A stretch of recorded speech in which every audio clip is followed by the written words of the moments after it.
This is the best Transformers movie of this millennium.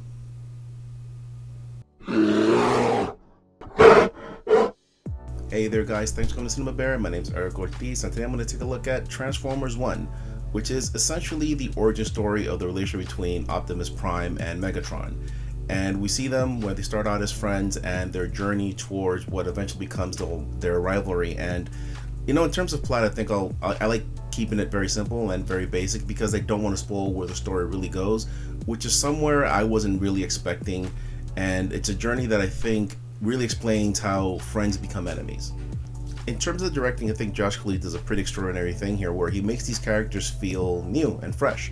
Rise Pax, Optimus Prime and Megatron have a relationship here that feels very genuine, very similar to Mike Wazowski and Sully in Monsters Inc., where these guys clearly are very different personalities but somehow work together in a very profound way.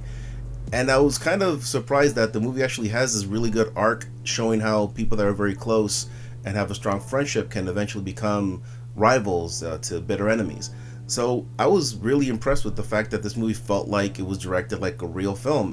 Cooley has a pedigree of directing or writing, movies that have strong character relationships. I think he wrote Inside Out Part 1, and he was one of the writers on Toy Story 4. So the dynamic of relationships is something that he's brought to this film, and it's something that live action Transformers films, save for Bumblebee, desperately need. In terms of the performances, I'm going to address the elephant in the room. I was super concerned that Peter Cullen was not voicing Optimus Prime. I think Chris Hemsworth is a really good actor, and I think given the right role, he can do extraordinary things. But still, it's not the voice we've been used to hearing this character be for the last, I don't know how many decades. That said, dude, great work. He doesn't imitate him in any way. He actually does bring something to Optimus Prime, or Rise. I'm just going to call him Optimus Prime. This two-name thing, he's not schizo. So when he does get to that point where he finds that role of leadership and his voice just becomes stronger, even then, he's not imitating Peter Cullen. So kudos to him for finding his own, no pun intended, voice with Optimus Prime. Tyree Henry does something similar with Megatron, where Megatron is completely different than the character we're used to seeing from before. He's not evil, he's not over-aggressive, and he's actually very likable. Amongst the two characters in the first act of the movie, you would presume that Optimus would be the one that turns into, frankly, a jerk, but it doesn't turn out that way, obviously. But I think I enjoyed how Tyree Henry humanized him. Tyler Henry's performance reminded me a lot of Ian McKellen's take on Magneto, where he's not choosing necessarily to be evil.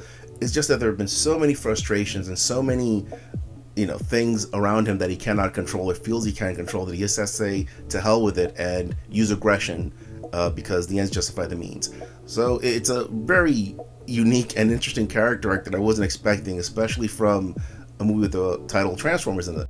Rounding out the cast, you have Scarlett Johansson playing a character named Alita 1, who I presume is really RC, but I don't know for sure.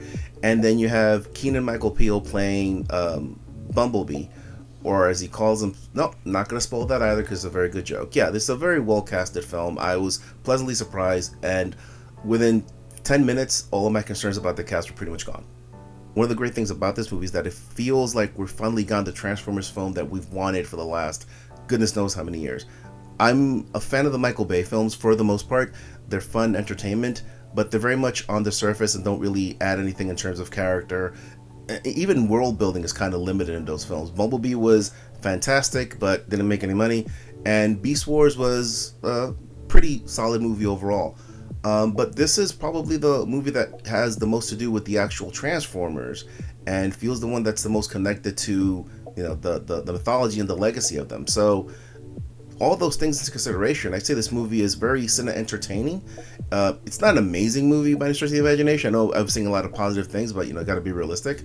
I had fun with it. The crowd that I went to see it with was really entertained. They were cheering, they were hollering. It was a really fun time at the movies.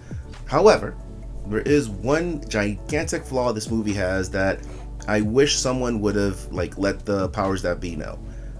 Why is Cybertron Spree not singing the title track to this film? I mean, seriously, if you want a band to sing the title track to a Transformers movie, it's got to be Cybertron Spree, who's freaking awesome.